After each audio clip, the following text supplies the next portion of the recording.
안녕하십니까. 조갑제TV 시청자 여러분. 저는 조갑제닷컴의 조세별입니다. 지금 시각은 2020년 8월 10일 저녁 8시를 가리키고 있습니다. 문재인 대통령이 오늘 청와대에서 주재한 수석 보좌관 회의에서 상당 시간 부동산 문제에 대해서 언급했습니다. 그런데 그 발언 내용이 정말 같은 세상에 살고 있는 게 맞는가라는 생각이 들 정도로 현실과 동떨어진 저세상 수준의 발언이었습니다. 자, 이렇게 말했습니다. 부동산 종합대책의 효과가 서서히 나타나고 있다라고 하면서 과열 현상을 빚던 주택 시장이 안정화되고 집값 상승세가 진정되는 양상을 보이기 시작했다라고 말했습니다. 그러면서 앞으로 대책의 효과가 본격화되면 이런 추세가 더욱 가속되리라 기대한다라고 말했습니다. 지금 전 국민적 분노를 일으키고 있는 문재인 정부의 갈팡질팡 부동산 정책에 대해서 어떤 사과의 말도 없었습니다. 대부분의 내용이 옳은 방향으로 가고 있다, 앞으로 잘 될 것이다 라고 하는 정말 현실과 동떨어진 내용이 대부분이었는데, 자, 이에 대해서 기사에 달린 댓글 한 4, 5개 정도만 먼저 읽어보고 시작하겠습니다. 중앙일보에 달린 댓글입니다. 정부의 방역, 경제, 부동산 정책에 대한 자화자찬, 같은 나라에 살고 있는 게 맞는가? 자, 이런 댓글도 있습니다.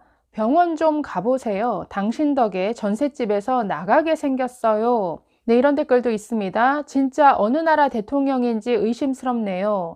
도대체 참모진이 어떻게 보고하길래 청와대는 뉴스도 인터넷도 안 되는 곳입니까?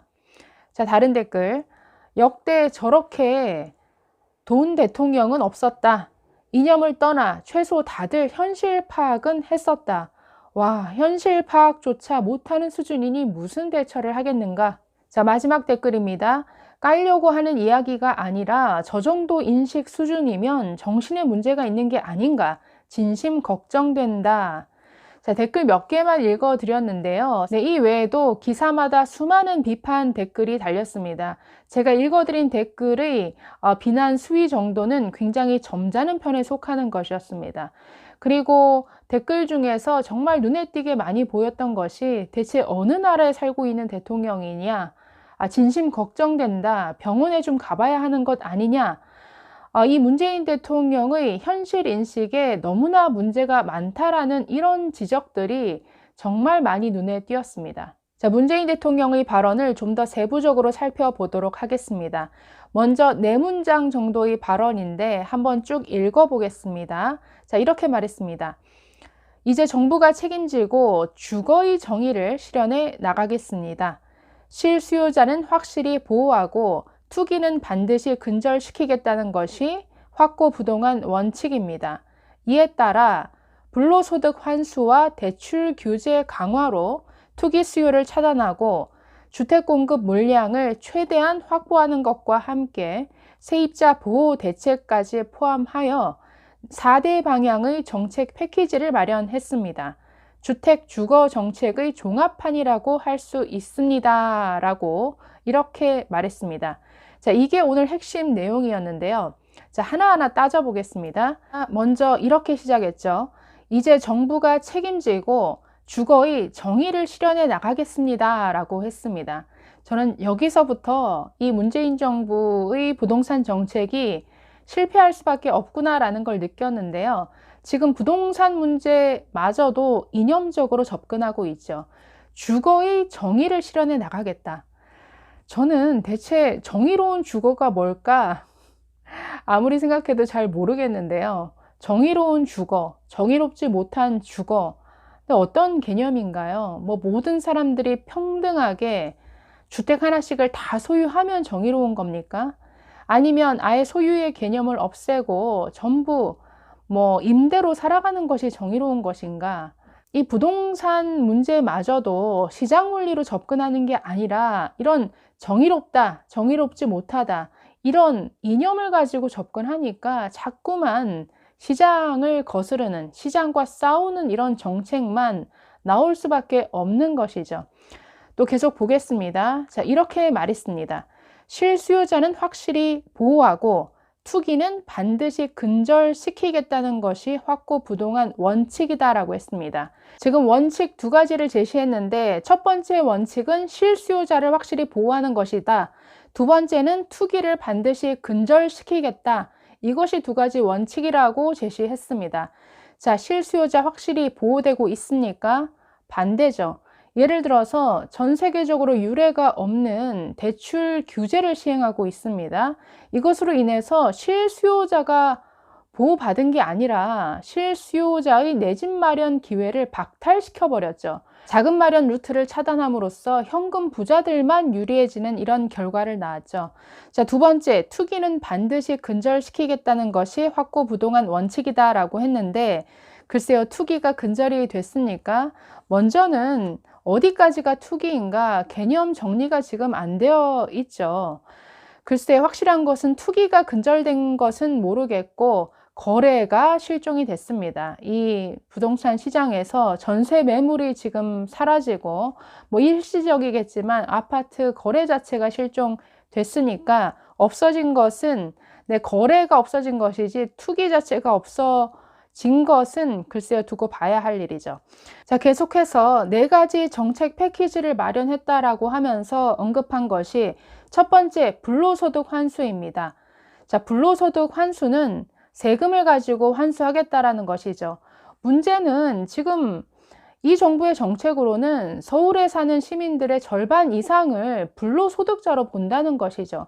사실상 9억 원 이상의 이 아파트를 가진 사람들은 지금 이 문재인 정부의 정책으로 보면 전부 불로소득자로 보고 있습니다. 그래서 지금 어떻게 하고 있나요? 취득세, 보유세, 양도세 전부 다 세금 폭탄 수준으로 올려놨죠. 아니, 서울 시내에서 주택 하나 가지고 한 자리에서 10년 이상, 20년 이상 그냥 그대로 난 살고 있는데 이 문재인 정부가 들어서서 아파트 가격을 아주 폭등시켜놨죠. 그 덕택에 어느 날 갑자기 내가 불로소득자가 됐습니다. 그러면서 갑자기 세금으로 내 돈을 가져가겠다라고 합니다. 이것이 정당한, 이들 말대로 하면 정의로운 정책이라고 볼 수 있는 건가요? 네, 두 번째 대책은 대출 규제를 강화해서 투기 수요를 차단하겠다라고 합니다. 네, 이 대출 규제 강화는 정말 세계 유례 없는 이런 규제입니다. 지금 우리나라 LTV 그리고 DTI 규제 0에서 한 40% 수준까지 아주 강력하게 규제를 하고 있는데 다른 나라들 이렇게 자금 마련 수단을 이렇게 억제하는 나라 없습니다. 어떤 나라는 100% 이상, 그러니까 주택 가격이 10억이면 13억까지 대출을 받게 해주는 나라도 있고 80%, 90% 수준까지 아주 대출을 받는 데에는 그렇게 규제하고 있지 않죠. 그런데 대출 규제를 강화함으로써 투기 수요를 차단하겠다라고 했지만 실질적으로 피해를 보는 것은 실수요자들입니다.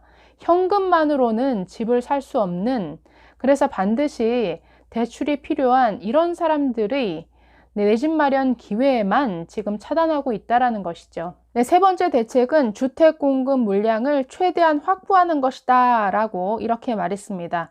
글쎄요, 이번에 찔끔 공급 대책을 발표하긴 했습니다마는 턱없이 부족하죠. 지금 서울 수도권 지역에서의 주택 수요를 전혀 공급이 못 따라가고 있습니다. 더군다나 서울 시내 재건축, 재개발에 대해서는 여전히 틀어막고 있죠. 당연히 효과적인 공급 대책이 될 수 없는 것이죠. 네, 마지막으로는 세입자 보호 대책을 마련하는 것이다 라고 했는데 이번에 통과시킨 임대차 3법을 가리키는 것이겠죠. 세부적인 내용 검토 없이 이렇게 급진적인 법을 통과시키는 바람에 지금 시장에 초래한 혼란, 다 아시죠? 전세 매물이 완전히 사라지는 이런 혼란만 초래했습니다. 자, 문재인 대통령은 이 정도의 대책을 가지고 지금 효과가 나타나고 있다라고 평가했습니다. 과열 현상을 빚던 주택시장이 안정화되고 집값 상승세가 진정되는 양상을 보이기 시작했다라고 진단했는데 굉장히 현실과 맞지 않는 얘기죠. 글쎄요, 과열되던 집값 상승세가 진정되고 있다? 네, 아닙니다. 실제로 한국감정원에 따르면 7월 10일 대책 이전까지 아주 급격하게 상승하던 아파트 값이 발표 직후에 그 상승폭이 조금 줄어들긴 했지만, 여러분 어땠습니까? 그동안 23번의 대책이 이어지는 동안 대책이 나오면 잠시 주춤하긴 했지만, 적게는 1개월, 길게는 6개월, 7개월이 지나가면 더 큰 폭으로 상승하는 이런 양상을 계속 보여왔죠. 그렇기 때문에 뭔가 집값이 잡혔다, 안정화되었다 라고 말하는 것은 너무나 성급하고 현실에 맞지 않는 이러한 평가죠. 게다가 주택시장이 안정화되었다라고 했는데, 여러분 전세시장은 어떻습니까? 거의 패닉 수준이죠. 매물 자체가 없어졌습니다. 그리고 지금 아파트 거래도 실종이 되면서 그 패닉 바잉 현상이 어디로 옮겨 붙었냐면, 아파트에서 서울 시내 빌라로 지금 옮겨 붙고 있습니다. 그래서 30, 40대들이 지금 빌라를 또 그렇게 사들이고 있는데, 이것은 안정화된 시장이 아니죠. 역시나 서울 아파트 전셋값 58주 연속 올랐습니다. 그리고 서울뿐만 아니라 경기도, 세종시, 대전, 울산 지역에서의 전셋값도 일제히 올랐습니다. 오르면 다행인데 아예 전세 매물이 없습니다. 자, 이러면서 문재인 대통령 또 이렇게 말합니다. 주택을 시장에만 맡겨두지 않고 세제를 강화하며 정부가 적극적으로 개입하는 것은 전 세계의 일반적 현상이다 라고 하면서 앞으로 더 개입하겠다, 더 세금 올리겠다라는 이런 의중을 비췄습니다. 완전히 거꾸로 가는 것이죠. 그러면서 우리나라 보유세 부담 비율이 OECD 평균의 절반 수준에 머물러 있다라고 했는데, 이것은 완전히 현실과 동떨어진 지적이죠.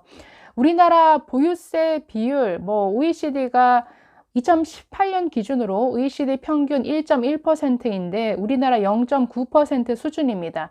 그러나 보유세와 양도세를 합치면 우리나라의 그 세금 부담 비율은 OECD 1, 2위 수준입니다. 그렇기 때문에 우리나라가 세금을 적게 부담한다? 아니죠.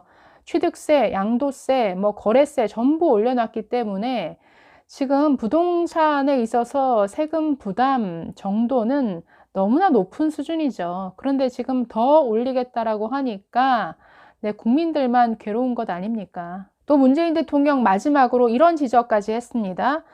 주요 선진국들의 도시들에는 표준 임대료나 공정 임대료 제도 등을 통해 임대료 상승을 제한하는 경우가 많다라고 하면서, 이제는 임대료, 즉 부동산 가격까지 통제하겠다라는 이런 의중을 내비쳤는데 아주 위험한 발상이죠. 자, 이에 대해서 심교원 건국대 부동산학과 교수는 이렇게 말했습니다. 대부분의 나라에서 실패한 표준 임대료, 공정 임대료를 거론한 것은 부동산 시장의 불안 요인으로 작용할 가능성이 높다라고 지적했습니다. 네, 오늘 문재인 대통령의 부동산 발언, 정말 저세상 수준의 발언을 보면서 우리나라의 부동산 정책은 당분간은 희망이 없다라는 생각이 더 확고해졌습니다. 감사합니다.